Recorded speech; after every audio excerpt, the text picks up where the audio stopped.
Les gars, sur le marché crypto, je vais vous expliquer pourquoi je suis toujours bullish. Donc, je veux que le marché continue à monter. Et encore plus aujourd'hui, dans ce crash, dans ces capitulations, là où tout le monde désespère, tout le monde panique. Je vois moi, j'ai appris à voir les meilleures opportunités d'achat. Dans cette météo, je vais vous donner 8 raisons clés qui font en sorte que je reste bullish. Et que justement, quand je vois autant de peur, autant de capitulation sur le marché, je vois, moi, des records historiques de crash. Le marché chinois n'a pas atteint des records aussi puissants depuis la crise des subprimes. Je vois là, devant nos yeux, les opportunités d'une vie se profiler devant nous. Donc, soit on panique, on vend et on se ruine dans la crise, soit on prend de la hauteur et on rachète intelligemment. Les amis, on va aller voir un petit peu là, au momentum, ce qui est en train de se passer et s'il est intéressant d'acheter le dip ou pas, ou plutôt de se sécuriser. Les gars, on va aller regarder ce qui se passe au momentum. On démarre tout de suite. Bonjour à tous et bienvenue dans la Météo Crypto. Je m'appelle Noctis et chaque jour, je vous amène des nouveautés et des stratégies pour vous aider à vous faire de l'argent sur ce marché. Si vous êtes nouveau sur cette chaîne, alors n'hésitez pas à vous abonner et à activer la cloche de notification dès maintenant. Alors les amis, le premier point, la première raison pour laquelle je suis bull, elle est un peu personnelle mais elle est importante à dire avant de démarrer, c'est que je peux me le permettre. Je suis sorti ici dans les 108 000. Depuis là, je ne suis plus sur le marché et je cherche que ce soit là, là, là, là, là, là ou là. Et même là, s'il y a le méga crash du siècle, je cherche des zones d'entrée. Parce que j'ai une vision, cette vision je la partage sur ma chaîne YouTube depuis 2 mois maintenant. D'ailleurs, merci à tous, nous sommes maintenant 2000 abonnés. Et si vous me suivez depuis le début, vous savez que ma vision, malgré les crashs, n'a pas changé. On a des boîtes d'accumulation. On est en train d'en faire une. Et vous savez que mes targets restent dans les 200, 300, 400 000, voire même 500 000. Je reste toujours sur ces prévisions. Et que, justement, moi, tout dit qu'on a là, plus les gens paniquent, plus les gens crachent, plus le prix descend bas, plus je vois une opportunité d'obtenir des meilleurs prix. Alors, je ne sais pas où ce sera. Je ne suis pas devin, mais à un moment, ce que je sais, c'est que la tendance, elle va se retourner. Hop là, comme ça. On va retourner du bon côté de la tendance. Et que moi, je serai là pour aller là. Et j'invite les gens à me rejoindre dans cette aventure. Du moment où on va passer du bon côté de la tendance pour profiter de la prochaine jambe haussière vers ses objectifs. Alors, on n'est pas obligé de croire à ça. C'est pour ça qu'il y a des boules et qu'il y a des bires, et qu'il y a des gens qui ne sont pas d'accord avec ma vision. C'est pas une raison, et ça je vais vous le dire gentiment, de venir dire des méchancetés dans les commentaires. C'est pour ça qu'un marché d'échange, vous devez trader ce que vous pensez, on fera les comptes à la fin de la course. Si c'est moi qui avais raison, je pense pas que vous viendrez encore l'ouvrir dans les commentaires, vous serez un peu gêné. Si c'est moi qui ai tort, j'aurais eu tort. Mais est-ce que je serais ruiné? Non, parce que moi je peux, comme je dis, me permettre d'être bull et d'amener tous les jours des travaux qui me font penser que on va là. Parce que mon seul objectif, c'est de reprendre une tendance et d'aller sur cette trajectoire et d'emmener le maximum de gens avec moi sur cette trajectoire. La chaîne YouTube n'a pas pour objectif de créer une chaîne de prière, des gens qui ont acheté haut et qui prient que Noctis a raison sur cette trajectoire pour pas vendre, et parce qu'ils sont dans le gambling, ils sont dans le mauvais money management, ils n'ont pas calculé le risque et ils viennent chercher de l'espoir sur la chaîne. Non, d'ailleurs j'avais créé une vidéo qui s'appelle « Ne jouez pas avec votre vie ». C'est la vidéo qui a été vue le plus de fois sur ma chaîne YouTube. Depuis cette vidéo, j'avais estimé avoir mis les membres de ma communauté à l'abri et d'avoir le droit de partager ma vision et de vous ramener des travaux concrets qui me démontrent que cette vision a des probabilités, voilà, c'est probabilité d'avoir lieu et pas des certitudes. Voilà, je suis là pour trader des probabilités de faire ceci et emmener, si ça se passe, des gens avec moi, avec mon expérience. Pas d'être certain que ça va faire ça. Sinon, si j'étais certain, je serais all-in là et je holderais. Et non, on n'est pas certain. On calcule les probabilités. Il y a des probabilités de faire ce move et je suis là pour vous donner de la valeur et des recherches qui me démontrent que je ne suis pas fou de penser à ça. Ok, alors deuxième point important, j'achète la capitulation, j'achète la détresse, j'achète le désespoir, j'achète la panique, j'achète la dépression. Alors, les amis, qu'est-ce qu'on entend partout? Je suis désolé, les gars, c'est la panique, c'est le crash du siècle, c'est la crise économique. Alors moi, ce que je vois, je suis désolé, c'est un Bitcoin qui, en pleine crise économique, il fait pas de plus bas.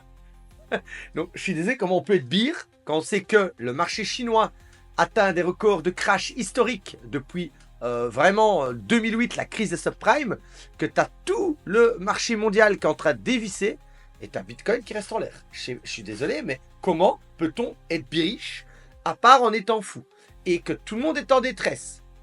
J'ai carrément mon agent immobilier sur Bangkok, je ne le connais ni d'Ève ni d'Adam. Il m'a juste loué un appartement il y a 1 an ou 2. Il est venu, mais je savais même pas qu'il faisait de la crypto. Il est venu en anglais, bien évidemment. Man, do you see the crash market guy, bro? Il se rappelait que je faisais de la... Il parlait ainsi, gros. Do you see the brand depression we get in there, man, bro? J'étais, mais qu'est-ce qu'il veut, lui? Il sort d'où, celui-là? Je savais même pas qu'il faisait de la crypto. Et il vient, il m'affirme, ouais, we start the bear market. Il est venu me parler en détresse, mais en détresse. Et je suis désolé, je vois de la détresse. Je vois pas. Si je voyais de l'euphorie ici, là, ok, de l'euphorie, hein, je serais. Écoutez bien, c'est important. Je serais en train de me dire, ok, on est en pleine correction. Le marché, il vient de casser une trendline. Je vais la mettre en blanche. Je sais bien que c'est de la technique là. Hein, on n'est pas chez les femmes. On est en train de casser une trendline. En plus qu'on casse la trendline à tout le monde qui est en euphorie, c'est le début du bull run et tout ça. Et je me dis, ben ok, c'est bon, là on va aller en déni, peur, désespoir, panique, détresse, dépression. Et on a une plus grosse market wave comme ceci. Les gars, là on est en plein dans une toute petite market wave de prout. Ok, de prout. Alors que tous les marchés sont en train de dévisser et t'as tout le monde qui est là, alors que Bitcoin ne fait pas de plus bas, en pleine détresse. Les bears sont de sortie, ils sont les plus grands champions. Les SMC Concept, ils ont adopté la stratégie de l'année, vivent leur dernier moment de gloire. Et moi, je vois juste, pendant qu'il y a une crise mondiale, des tarifs internationaux, c'est la catastrophe, un putain de Bitcoin qui est même pas redescendu, réintégré son ATH, quoi. Il est tout... il fait... Enfin, je sais pas, voilà. Donc, moi, je vois des gens en détresse dans une wave émotionnelle. Donc, voilà, deuxième point important, et psychologie des foules, clairement. Troisième point, le cycle n'est pas terminé. Si vous me suivez dans les météos, qu'on reprenne le halving, la temporalité d'un cycle classique, il reste 6 mois. Eh bien, savez-vous que 6 mois, c'est pile de là à là. Vous ne me croirez peut-être pas. Donc, je vais simplement prendre ceci. Hop là. Voilà. 192 jours. Voilà. Donc, 192 jours, je prends une calculette à WDBG. 192 divisé par 30. Voilà. 192 jours, ça fait bien 6 mois et demi. Voilà. C'est ce qui reste sur le marché crypto. Donc voilà ce qui s'est passé sur les 6 derniers mois du marché. C'est quelque chose de tout à fait possible. Je vous promets qu'il reste 6 mois. Et je vous promets que ça, c'est 6 mois. Donc voilà ce qui peut se passer. Un Bitcoin, donc je suis désolé, en termes de perspective de temps et en termes de perspective de croissance, on a toujours de la marche. Donc voilà. Point numéro 3 qui sera plus court que les autres. Nous sommes toujours dans les temps. Alors même si pendant un mois, on crache encore un peu plus bas pour remonter, et ben génial, en 6 mois, on a toujours bien le temps d'aller sur les targets. Les amis, point numéro 4, donc Noctis Crypto sur X, on a gagné 200 nouvelles personnes sur X. Je vous remercie à tous, n'hésitez pas à venir suivre, je partage tous les jours mes travaux en avant-première sur X. On a des wallets inactifs, un record de wallets inactifs, donc ça veut dire que les gens ont quitté le marché. Moi personnellement, je travaille pour BitGet et pour Bluffin et j'ai accès à des données que très peu de gens ont parce que j'ai pas mal de gens qui voilà, se sont affiliés grâce à moi sur ces deux plateformes. Je sais voir leur fréquence de trading. Donc s'ils sont très actifs parce qu'il y a de l'euphorie, ou si à contrario, ils ont quitté le marché, ils sont en dépression, et on a atteint des records historiques de wallet inactif, de volume en baisse. Donc les marchés fonctionnent de manière relativement simple. C'est beaucoup d'énergie, les gens tradent à crever, puis après ils se font corriger, ils arrêtent de trader, et c'est souvent dans ces moments qu'on marque les bottoms. La preuve en image ici, on a une baisse ici des volumes et des interactions sur les wallets. On est au bottom, on décolle, ici on récupère une baisse extrême, on décolle, ici on récupère une baisse extrême, on zigzag et on décolle. Ici on est dans une zone vraiment où les gens ils se sont barrés. On sent bien qu'il y a moins de monde. Voilà, même moi, que ce soit sur YouTube, en on-chain sur BitGet Bluffin, que ce soit sur ce on-chain des wallets inactifs, on a plein de métadonnées qui nous donnent vraiment la preuve que les gens se sont barrés, les gens dépriment. Donc quoi de mieux que de repartir fort et de les surprendre. Alors le 5e point, c'est le scénario merci Jackie et Michel, je vous explique. On va décortiquer mon usine à gaz. On a une impulsion ici, une impulsion ici. Entre les deux impulsions, on a la Jackie et Michel Swipe Liquidity. On a une impulsion ici, une impulsion ici. Entre les deux, on a la Jackie et Michel Swipe Liquidity. Ensuite, qu'est-ce qu'on fait? On monte ici en zigzag. On monte ici en zigzag. Là, c'est les derniers moments où les boules, ici et là, ils font les malins. C'est bon, on va à 200 000, on est super riche, c'est le bull run du siècle. Ensuite, on continue à zigzaguer. On continue à zigzaguer. On arrive sur les dernières chances de vendre. Dernière chance de vendre. Ensuite, on sort ici du range. On sort de ce canal haussier. On fait un rebond. On se fait rejeter. On fait un rebond. On se fait rejeter. On accélère. On accélère. Pression vendeuse. Pression vendeuse. OK. Ensuite, on vient sweep ici. On vient créer une mèche de capitulation. On vient créer une mèche de capitulation. On remonte ici. On remonte ici sur la cause qui a créé le crash. On remonte ici sur la cause qui a créé le crash dans la boîte orange. Dans la boîte orange. Ensuite, on redescend. Là, ici, on a fait le taf. On a été chercher les liquidités en dessous de la Jackie et Michel. Ici, par contre, on redescend. Et on ne va pas chercher les liquidités ici, en dessous de la Jackie Michel Swipe Zone. C'est pour ça que j'ai décidé ici, mon petit marqueur blanc, il est toujours là. J'ai dit qu'il y a des liquidités, qu'on pouvait aller les chercher. Ensuite, on remonte en baguette chinoise. On remonte en baguette chinoise. On a ici le plus haut, avec la ligne mauve. Et voilà, quand on était ici, j'avais fait la météo. On était là, j'ai toujours les flèches. J'avais dit, dernier moment de gloire pour les birs. Ils gueulent en euphorie, ils short Noctis, c'est les champions. Crash et on en profite pour crash et aller ici, ben là on n'a pas besoin d'aller rechercher les liquidités puisque ça a été fait ici, mais là on n'avait pas été chercher les liquidités, donc là on a été chercher les liquidités de la Jackie Mich Swipe Zone. On s'est de suite fait ravaler, vous avez vu la violence. Alors moi je suis désolé, j'ai vu un Bitcoin, écoutez bien le mot, qui ne fait pas de plus bas et une étable de vache qui bugle alors que le Bitcoin ne fait pas de plus bas. J'ai vu des gens qui ont peur et qui buglent et un Bitcoin qui fait pas de plus bas. Et là, une petite sweep ici dans la Jackie Mich Swap Zone.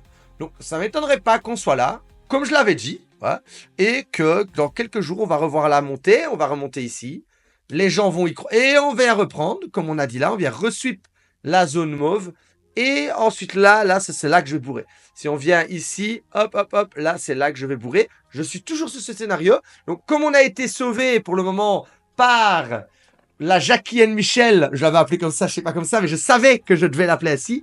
On dit merci qui? Merci la Jackie and Mich Swipe Zone. Donc on dit merci qui? La réponse dans les commentaires. Point numéro 6 les amis, et je trouve que c'est le point le plus important. On a eu le H-Ribbon. Donc pastille bleue, on décolle. Pastille bleue ici, regardez, petite montée, crash Covid. Et là c'est le The Run. Donc ici, pareil, on a une pastille bleue, petite montée, crash des tarifs, remontada ici. Si je vois une deuxième pastille bleue après un crash, on était en avance, là, je reviens dans les travaux du passé, et que je vois une deuxième, là les amis, vous me verrez acheter comme porc, mais un cochon sauvage, un facochère. Pour moi, le point 6, le H-Reborn n'a jamais menti. Ce sont des indicateurs qui ne peuvent pas. Il est impossible qu'ils s'allument au top du marché. Ce n'est pas possible. Alors, point numéro 7, les amis, les whales et les milliardaires accumulent. Regardez, c'est dans les on-chain. Donc, pendant que les gens capitulent, les whales accumulent. Alors, qui sont ces personnes? C'est pas très compliqué à comprendre. Trump, ses copains, tous ces nouveaux insiders qui savent vers où le marché va se diriger, qui sont en train d'accumuler. Alors, les amis, c'est une simple question. Vous préférez écouter un petit SMC concept sans le sou qui vit ses quelques moments de gloire parce qu'il a shorté Bitcoin et qu'il a regardé le film The Big Short et ça y est, c'est bon, le mec, il a suivi une petite formation gratuite et c'est bon, il est trader, hein. Donc, vous préférez suivre qui? Des petits SMC concept sans le sou qui vivent leur dernier moment de gloire en shortant mais qui ratent leur occasion ultime d'acheter un crash qui ne se reproduira que dans quelques années, 10, 20 ans, hein, parce que c'est tous les 20 ans qu'il y a un crash comme les subprimes, ou des milliardaires, voilà, qui ont créé le monde, qui sont présidents, qui dirigent des pays. Moi, je suis désolé, mais j'ai fait mon choix. Je ne vous demande pas de choisir vos mentors aujourd'hui.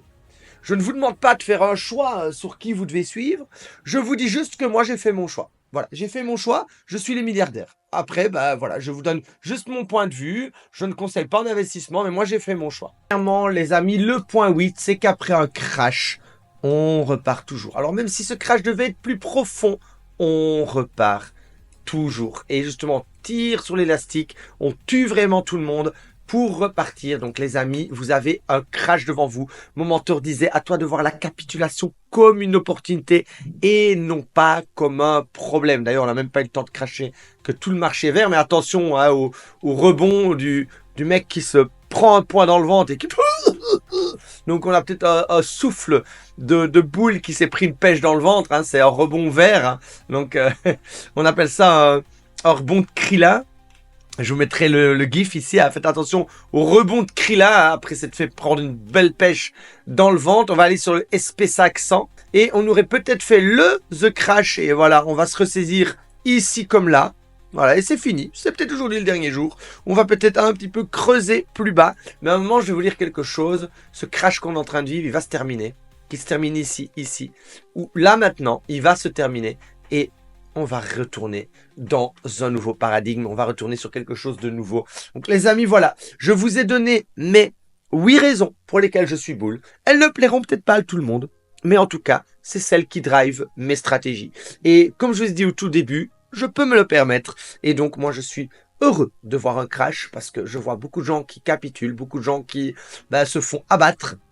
Et je vois en moi l'opportunité de créer de l'échange. Voilà, c'est un marché d'échange. Si des gens se ruinent et vendent des coins à prix bas, ça veut dire que moi, je peux racheter ces coins à prix bas également. Donc, les gars, faites en sorte de ne pas vous faire lessiver dans les crashs, mais plutôt de voir les crashs comme des opportunités plutôt que comme des problèmes. J'espère que vous avez apprécié cette météo.